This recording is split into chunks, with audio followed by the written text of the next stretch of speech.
taarifa kuu, halisi na sahihi. Na mtazamaji, ni saa 7 kamili saa za Afrika Mashariki, wakati ambapo unapata taarifa kutoka hapa ndani ya Lookuptv, ikiwa ni taarifa kuu. Mengi tu tumekuandalia kutoka kaunti mbalimbali katika siku ya leo. Hebu na tupate vidokezo kwanza.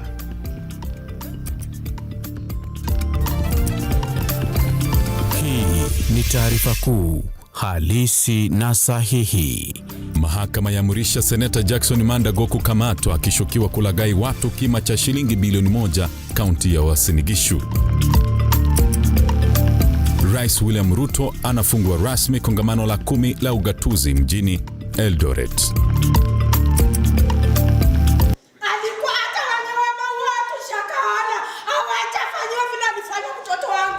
Mama wa mtoto aliyeumizwa sehemu za siri Kakamega azua kisanga mahakamani akisuta mahakama kwa kupuuza haki ya mwanawe. Hii ni taarifa kuu, halisi na sahihi.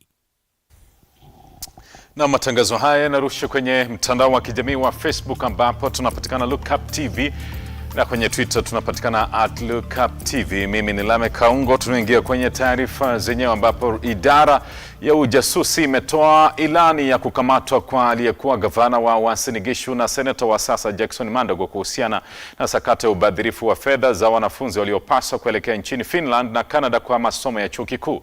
Seneta huyo ametuhumiwa pamoja na watu wengine watatu wakiwemo Joshua Kipkemboi na Meshack Rono. Haya yanajiri huku uchunguzi kuhusiana na sakata hiyo ukiendelea, wazazi wakitaka fedha hizo zirejeshwe.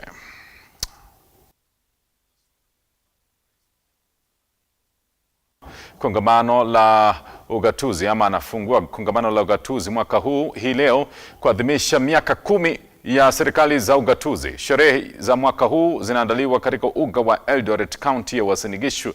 Naibu Rais Rigathi Gachagua, kinara wa upinzani Raila Odinga na waziri wa kitambo wa Uingereza Tony Blair ni miongoni mwa wageni mashuhuri ambao wanatarajiwa kuhutubia kongamano hilo, na katika siku ya 3 tupate taarifa hiyo. So enthusiastic about the Kenyan prospects and the Kenyan investment climate. But when I talk to American investors, they have some questions, and there are room for improvement. The RUTO administration has made great strides and is committed to building a business-friendly environment. But if it is to accomplish the goal, the government's going to have to address a few issues. And the first is taxes. Kenya must have a consistent, transparent, and fairly administered national tax policy to attract and retain foreign direct investment and accelerate economic development. The tax rates don't need to be the lowest. They need to be the most consistent. And all of you know, some work still needs to be done, but the recent finance bill had many changes that will make Kenya's tax policy more consistent and therefore more bankable by foreign direct investment. Without a doubt, corruption is a critical issue and one that must be addressed for Kenya to reach its full potential in all areas of development. Everyone knows corruption leads to misuse of public resources, slows economic growth and job creation, and damages the investment climate, as well as undermining equal participation in the prosperity of this country. However, while corruption does remain a challenge in Kenya, as in other developing markets, third-party measures of corruption indicate positive trends and some progress in recent years. According to the United States Millennium Challenge Corporation's country scorecard for 2023, Kenya's score for control of corruption was 0.28, representing its third passing score in a row and its highest score to date. But to put this number in perspective, Kenya's 0.28 was superior to India's 0.18 and Vietnam's 0.19. And what I can tell you is Americans don't give it a second thought to invest in India. In addition, President RUTO has cracked down on corruption, calling out government agencies that engage in unscrupulous practices and firing government officials involved. Now, I also get a lot of questions about Kenya's debt. Kenya, like many developing countries, is burdened with high debt, limiting its ability to fund public services and infrastructure in line with its ambitions. According to the IMF, Kenya's debt-to-GDP ratio is 69%, but this number is not an outlier amongst regional averages. For comparison, Malaysia's debt-to-GDP stood at 69% in 2021, while India's ratio was 83% in 2022. Another area I get a ton of questions on is cargo clearance. Now, despite improving logistics, the delivered cost of a container to Kenya remains significantly higher than the container shipments landing in Europe or Asia. So there is room for improvement on cost. Huyu ni balozi wa Marekani hapa nchini Whiteman akizungumza katika hafla hiyo ambayo inatendeka katika kaunti ya Uasin Gishu, ikiwa ni katika uga wa Eldoret, ikiwa ni kusherehekea miaka 10 ya ugatuzi hapa nchini. Sijui kwamba ni lipi ambalo umeliona katika miaka hili 10 ambayo kwa sasa unaweza kusherehekea. Sijui, lakini una nafasi ya kutuma ujumbe ili kwamba tujue kwamba ni kipi hasa ambacho umesherehekea katika miaka 10 ya ugatuzi. Je, ni afya bora ama ni miundo mbinu ikiwemo hata barabara ambazo zimejengwa na serikali za kaunti? Ni yapi ni ajili? Una nafasi hiyo ya kutuma ujumbe. Mama mmoja huko Kakamega analilia haki mahakamani baada ya hakimu kuahirisha kesi ya mwanawe aliyeumizwa sehemu zake za siri. Mtoto huyo aliadhibiwa na walimu wake shuleni amekuwa akiuguza majeraha tangia mwaka 2021. Hakimu mwandamizi wa Kakamega Vienna Mboka alisema kwamba Caroline Hamili ambaye ni mlalamishi anahitaji kuwa na utulivu wa kihisia kabla ya kutoa ushahidi wake mahakamani. Aliamua kuahirishwa kesi hiyo hadi Septemba 22 mwaka 2023 kwa kile anachokitaja kama kumpa na mama huyo muda wa kuwa na akili iliyo na utulivu kutoa ushahidi mahakamani katika kesi ambayo washukiwa waliachiliwa kwa dhamana ya shilingi 200,000.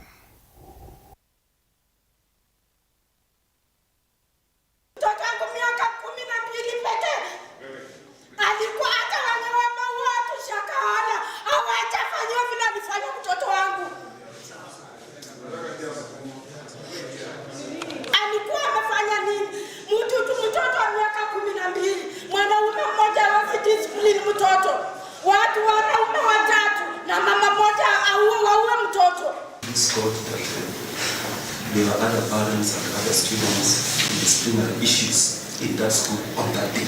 They were there.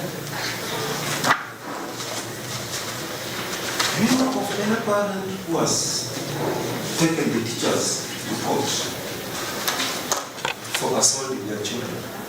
That's not in dispute.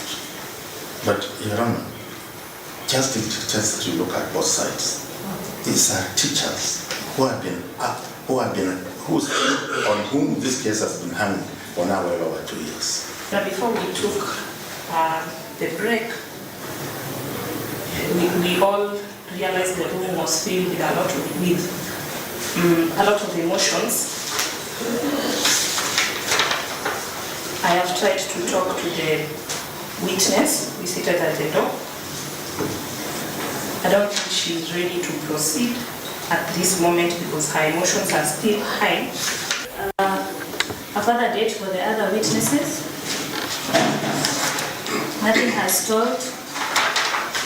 There's no fire burning.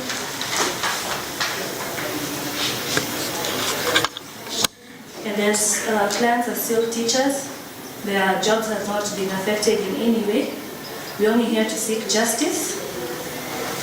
And justice must be served in documents. We do not. Yes. You are referring now to DMFI2, yes. Which is? DMFI2 is apology letter dated 19 October 2021 by Gift Farida. Apology letter.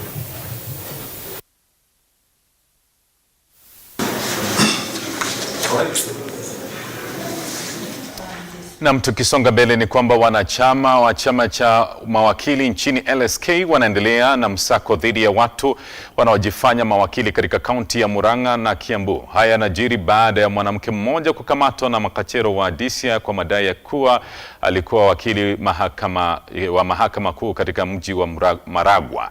Mnamo Aprili, maafisa wa LSK tawi la Laikipia waliwasaidia maafisa wa polisi kuwafichua mawakili 10 bandia waliokuwa wakihudumu katika mji wa Nanyuki. Tupate taarifa hiyo.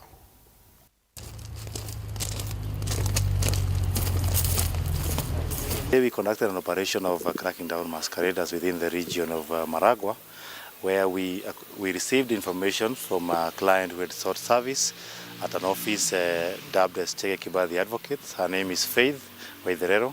Unfortunately, she is not an advocate, and she was pretending to be a commissioner for odds, where she proceeded to offer that service, despite the fact that she knew she's not qualified to do so. We have been running the national campaign against this issue of people who are pretending to be advocates, and we have been calling upon all members of the public to provide information on any persons they think or find is pretending to be a counsel and offering legal services. Also, the other issue that we want to have it clear is that whenever a member of public seeks service in any office of an advocate, of someone pretending to be an advocate, it's always important to ask for documents such as a copy of the license and or their full particular, where you can run a search in the LSK search engine.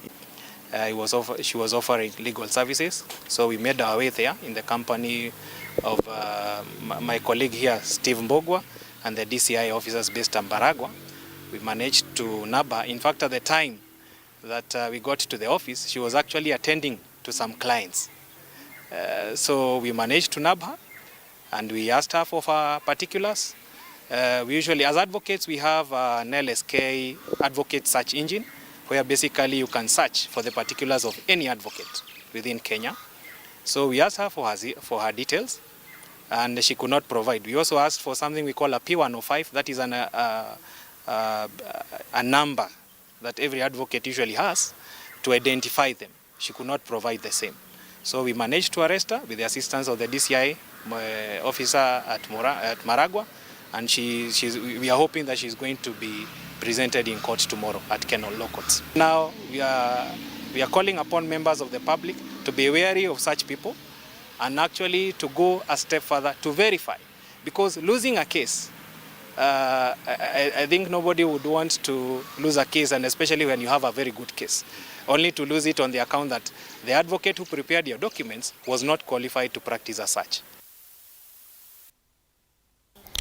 Na tukiachana na hayo ni kwamba kulikuwa na kizaazaa na ghasia viungani mwa mji wa Kakamega baada ya tajiri mmoja kushambuliwa na wenyeji wa mtaa huo kufuatia kuibuka kwa mzozo wa ardhi. Wenyeji hao wakidai kuwa amekuwa akinuia kunyakua sehemu ya ardhi ya watoto yatima katika eneo hilo. Awali tajiri huyo aliwasili katika eneo la tukio hilo akiwa ameandamana na maafisa wa polisi kwa nia ya kuweka uzio wa kuzunguka kipande cha ardhi hiyo ya nusu ekari. Vyombo vya usalama vililazimika kuingilia kati na kumwokoa mwanaume huyo anayedai kuwa alinunua sehemu hiyo ya ardhi kutoka kwa wazazi kwa yatima hao. Hebu na tupate taarifa hiyo.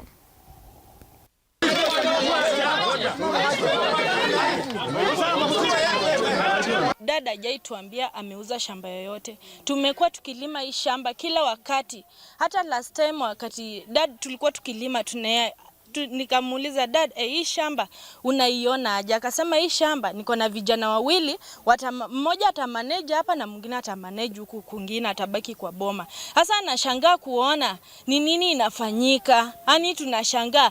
Yaani nashindwa, watoto wakishabaki peke yao ndio mtu anajitokeza anakuja anaanza kuclaim shamba ni yake. Hakuna mtu ambaye aliyai kuja kutuambia kuwa shamba yoyote wameza kuuziwa.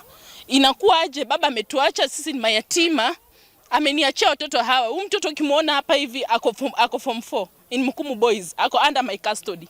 Mwingine ako hapa anaitwa Emmanuel Ndege.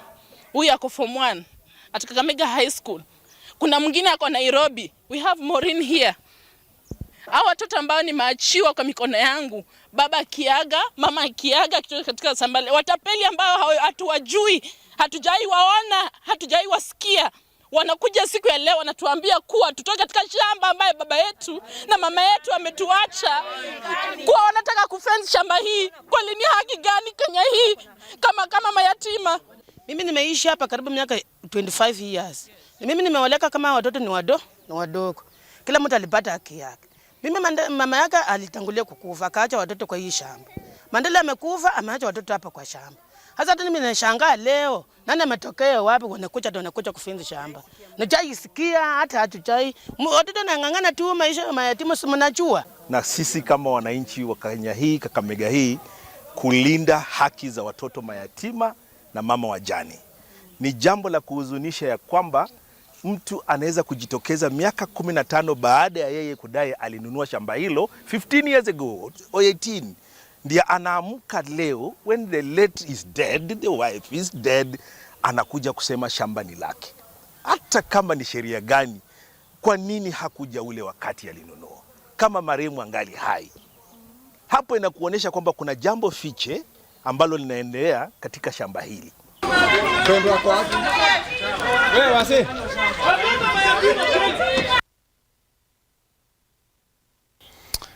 Na habari zinazoingia katika vyombo vyetu ni kwamba seneta wa Uasin Gishu Jackson Mandago amekamatwa katika eneo la Eldoret, ikiwa ni kaunti ya Uasin Gishu.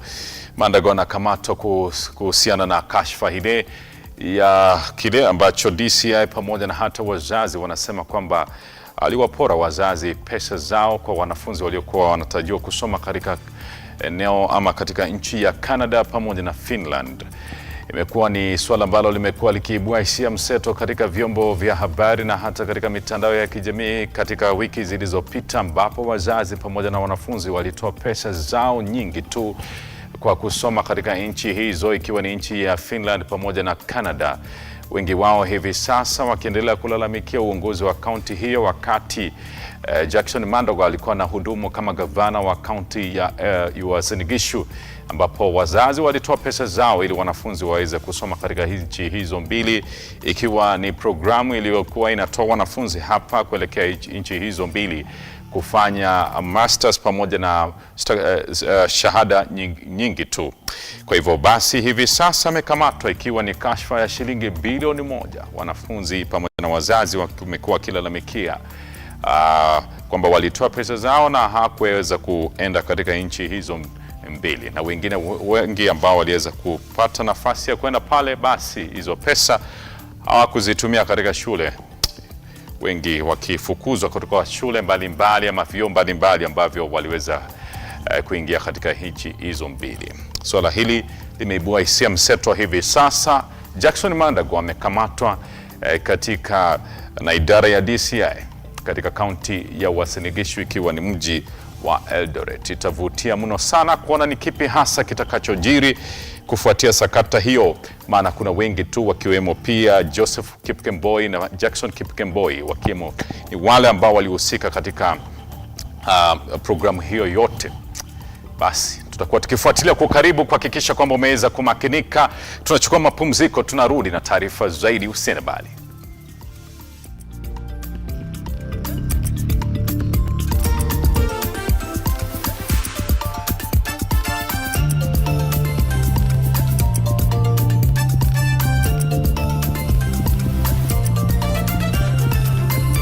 Hii ni taarifa kuu, halisi na sahihi.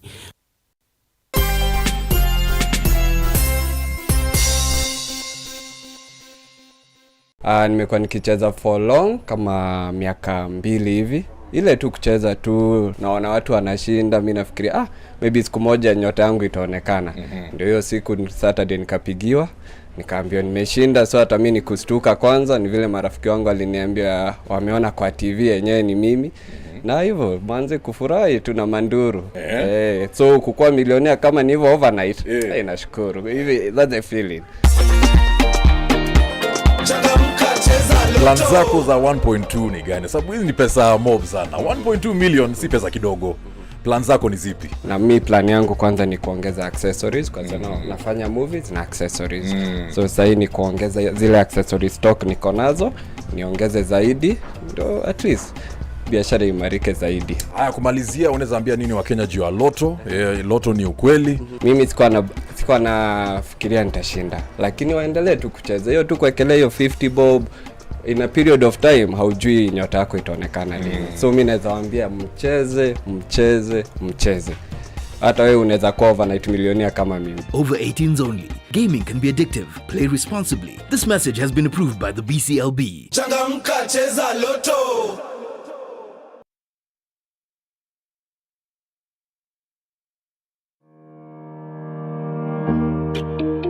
Hi, and welcome to Tujenge Home.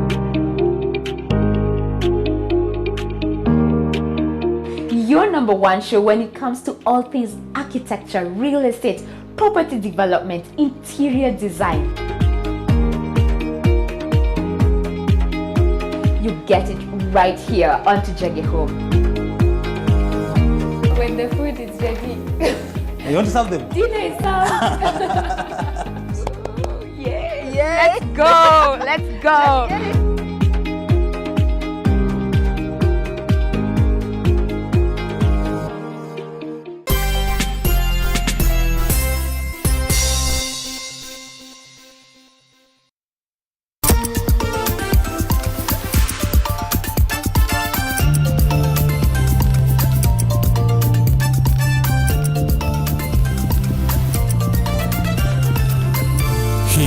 Ni taarifa kuu, halisi na sahihi. Mtazamaji, karibu tena katika taarifa zetu. Tunaendelea kukupasha taarifa kutoka hapa jijini Nairobi, ikiwa ni kituo cha Lookup, ambapo tunaendelea kufuatilia matukio mengi tu kutoka kaunti mbalimbali. Kutoka kaunti ya Uasin Gishu tunaarifiwa kwamba aliyekuwa gavana pia seneta kwa hivi sasa Jackson Mandago amekamatwa na idara ya DCI kuhusiana na kashfa ya kunyakua pesa kima cha shilingi bilioni 1 kutoka kwa wazazi na wanafunzi ambao walikuwa wanataka wanafunzi wao waweze kusoma katika nchi ya Canada pamoja na Finland.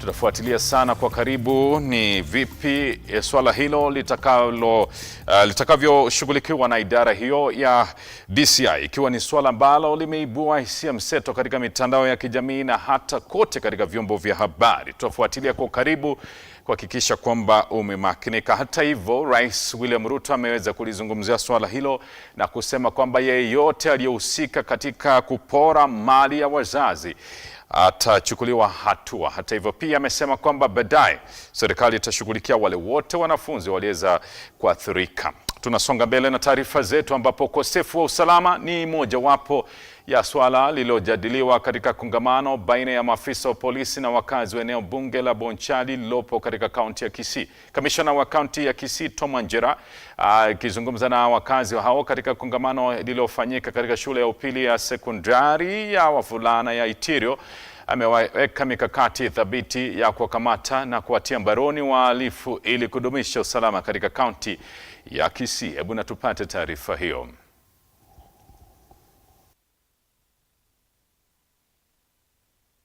Kwa kikao ya kwamba biashara imedhoofika kwa sababu ya mambo ya usalama, na sisi tumechukua hatua.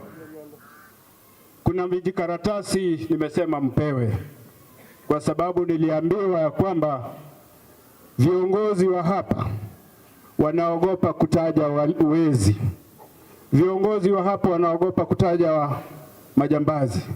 Na hizo makaratasi mimi nataka mniandikie majina ya wale watoto majambazi na wale majambazi na wale maafisa ambao wana collaborate na majambazi. Usiandike jina yako wewe, andika kama hujui, tafuta mtu wa kuandikia hiyo makaratasi tunataka. Tumesema vile pia nyumba 10 lazima iwe revitalized. Kama mnavyofahamu, serikali iko na mpango ya kulipa wazee wa mtaa, si ni kweli? Na hatuwezi lipa wazee wa mtaa ambao wamezembea kazi. There must be effective representation from the ground. Lazima tupewe habari kupitia kwa community policy, kupitia kwa wazee wa mtaa, kupitia kwa nyumba 10. Lazima tupate habari. First a chance just to talk about matters the youth. It was noted that matters to do with alcohol and substance abuse are rampant, and the police officers seem to be having challenges, particularly with the capacity. And we thought that we can leverage or tap into the low-lying fruits, like for example having frequent patrols and also increasing the number of police bases to have a barasa with the community and just to hear their views. But we also agreed that we'll be meeting frequently, preferably quarterly, so that we can ask ourselves where we are and if there are any emerging issues that we need to be addressing as we move along.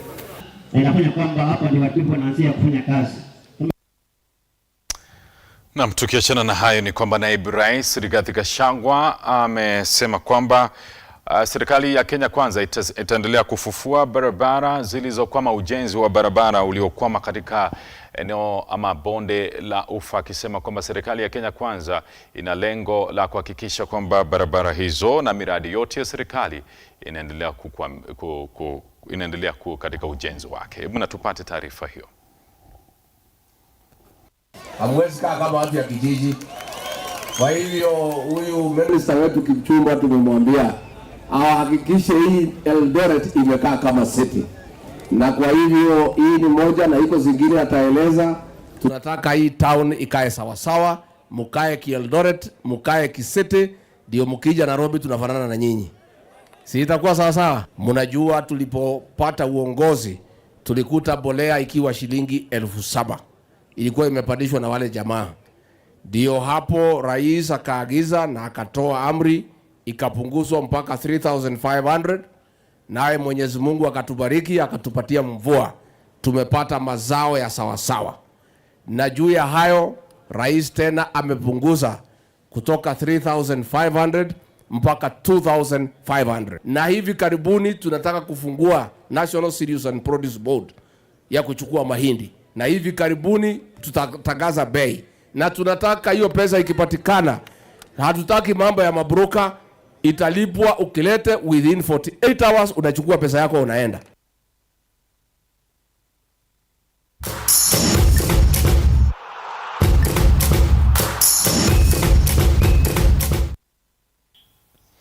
Naam, kampuni ya mawasiliano ya Safaricom imezindua rasmi mashindano ya soka ya Chapadimba na Safaricom katika mkoa wa Magharibi.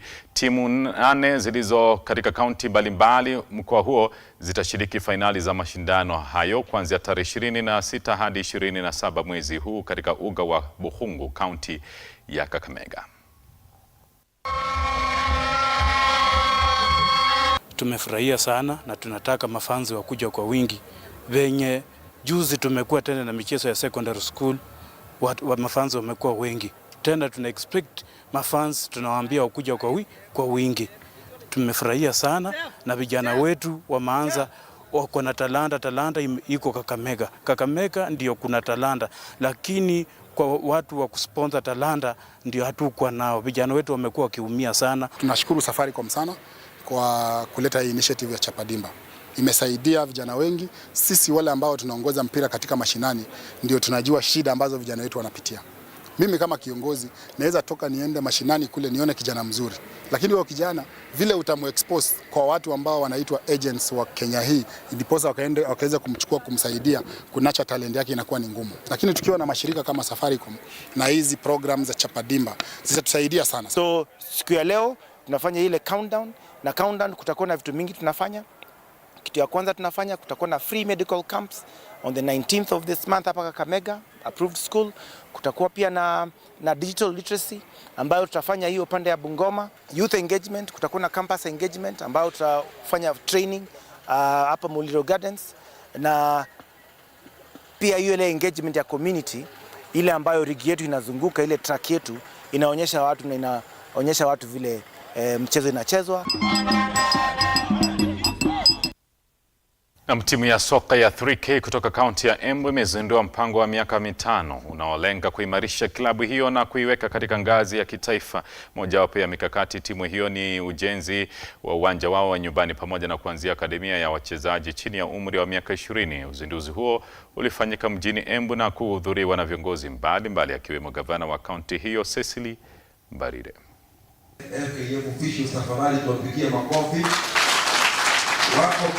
Tuko tunafanya 4 things. One, tuko tuna launch our strategic plan for the team. Yenye tuko na sisi kama 3KFC tuko na vision ya hii team yetu. Wale watu wenye wameweza kuangalia hiyo copy ya strategic plan, kuna zile vitu tume-identify hapo kwa hiyo plan. So kuna some of the things that anaweza guzia maybe ni in the next maybe 2 or 3 years from now. Tuna expect team yetu itakuwa na stadium, tuna expect team yetu itakuwa na academy. Pia tuko na some of the things kama ku infrastructure zetu za team. The other thing yenye tuko nafanya leo, tuko na launch a new kit yenye pia nyinyi najua umeiona. Even my office is going to support you fully to ensure these young people who have a talent in football, they don't feel neglected and they don't feel left out. Tutashikana na wewe sako kwa mbako kuhakikisha hawa vijana wetu wa mpira wamesikia wako na serikali ambayo inawajali.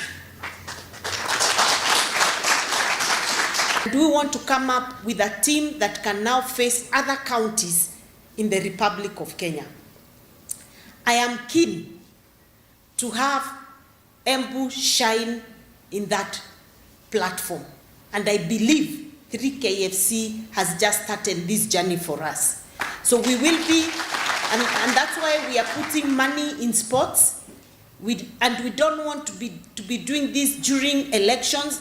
We are going to support youth, sports and talent all throughout the 5 years so that we can give our young people a chance to shine in the world.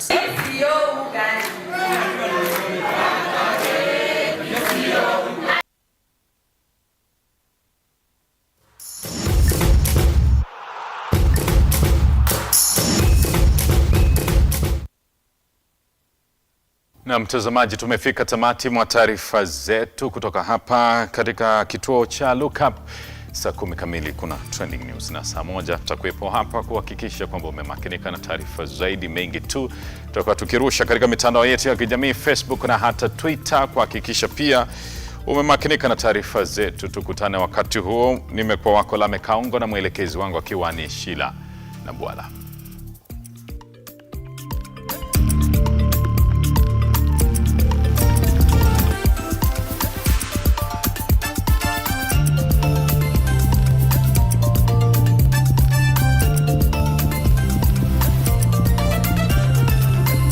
Hii ni taarifa kuu halisi na sahihi.